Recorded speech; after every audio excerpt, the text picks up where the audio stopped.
ইয়ারপর আমি তোমাকে একটা কথা বলবো, গুরুচরণ এদিকে এসো।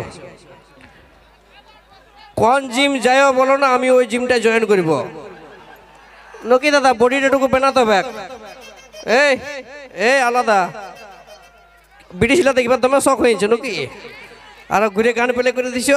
এখন বডিটা কিসে বানাবো গুরুচরণের কাছে আমি একটু ইন্সপায়ার আছি। কোন জিম যাই বর্ণটুকু আমিও যাবো ওই জিমটাকে।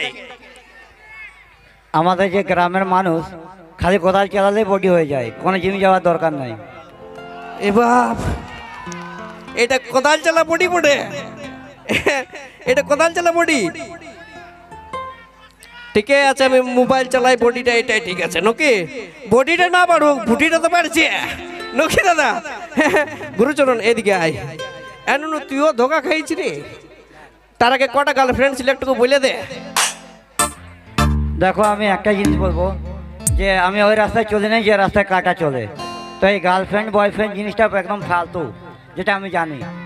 তো তার পক্ষে মানে কত লোকের যে ভালো লাগে বা কত লোকের খারাপ লাগে এটা জানি না, কিন্তু একটা মানুষকে যদি সাকসেস হতে চাই তবে গার্লফ্রেন্ড বয়ফ্রেন্ডের চক্কর ছেড়ে দিয়ে খালি নিজের লাইফটা দেখো, তাহলে অবস্থা উপরে উঠবে, তাছাড়া কিছু হয় না। Thank you. না সত্যি গুরুচরণ এমন স্যাড সং গানে নাচছিল না, আমার মনে হচ্ছে ইয়াকে কেউ দেখা দিয়েছিল। বাপ, ইয়ার ভালোবাসাটা দেখিনি আমার মনটা হতে গেছিল কি জানি, কারো কাছে ইঁদুর মোড়া আছে, আমি বেশ কাজ মরে দিব। আমি গার্লফ্রেন্ড পাচ্ছি না রে বাপ, এই তোমরাটা নিয়ে ইয়ার ধোকা হচ্ছে বাপ। ঠিক আছে কি করবো বাপ, দুনিয়া বটে, কোনো করার নাই। আমাদের শৈলেন্দ্র ভাই ইয়ার কথাটা উজ্জ্বল আগেছিলি বলে তোমাদের ক্রেজটাই আগে দেখিব। হ্যালো হ্যালো হ্যালো, এই যে ছেলেটা, এর নাম হচ্ছে কুন্দন কুমার, বুঝতে পারলে? সবার আশা পূর্ণ করতে এসেছে কুন্দন দা। যে যেটা বলবে সে সেটাই হবে। চিনে লো, এটা হচ্ছে কুন্দন, এরপর আছে কণিকা। হ্যালো, তোমরা কেউ চিনতে নাই মনে হয় আগে? সবাই চিনতে নাকি? আমার মা মাসিরা চিনতো তো। আচ্ছা, এই শৈলেন্দ্রর ভিডিও কতজন দেখো একবার হাতটা উপর ধরে উঠা তো। ওরে বাপ রে, সবাই নাকি? পুরুলিয়ার এখন টপে চলছে। এদিকে আমার মা লক্ষ্মী গেলা কতজন দেখো এই ছেলেটার ভিডিও?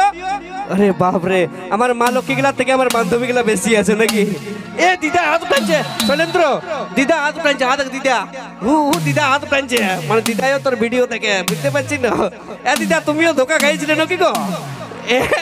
এ দিদা দিদা, এই বাবা দুটা কানে নাক নথুনি পড়েছে তো কেউ? তোমাকে দাদু ধোকা দিয়েছে, হ্যাঁ ওই জন্য দুটা নথুনি নাকি? এদিকে ট্যাক্টর দাদু, এদিকে ট্যাক্টর দাদু। বাবা গুচ্ছা ব্যাগ। সে আমি শৈলেন্দ্র ভাইকে বলবো আমার বেবাফা বন্ধুদের জন্য, আমার সকল বন্ধুদের জন্য কিছু বলুক। কি কেমন আছো সবাই মিলে একবার বলবে কেমন আছো সবাই? এইটা লাগে না কি কি আজকে কি সব এরকমই হবে? নন কিছু আচার কেন হবে? সব এরকম সব বেবাফা নাকি? আরে দাদা কিছু টেনশন নেবার নাই তো, আমরা এসেছি মানে অনলি স্যাড নাকি? তো চলো বেশি ভাষণবাজি না করে আমরা স্টার্ট করি ঘুরে নাকি? ওকে চলো।